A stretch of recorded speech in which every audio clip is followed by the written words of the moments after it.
Buongiorno a tutti, sono Alina, presidente dell'associazione Anna Sofia di Varese.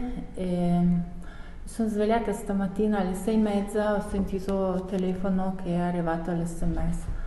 Ho aperto il letto e scritto due parole: la guerra in Ucraina. È una sensazione non spiegabile, molto difficile di vivere questo proprio su di te.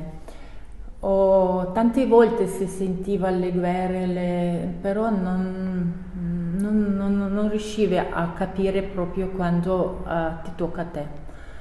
E noi ucraini qua a Varese facciamo raccolta in aiuto anche lì al militare, prima necessità che abbiamo bisogno, e ringrazio già tanti che stanno già chiamando e avvisano che fanno anche loro raccolta.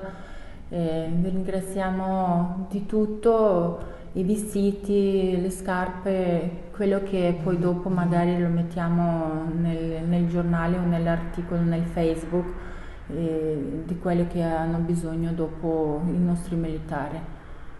Ringrazio in anticipo e cerchiamo e abbiamo bisogno di pace in questo mondo e non guerre.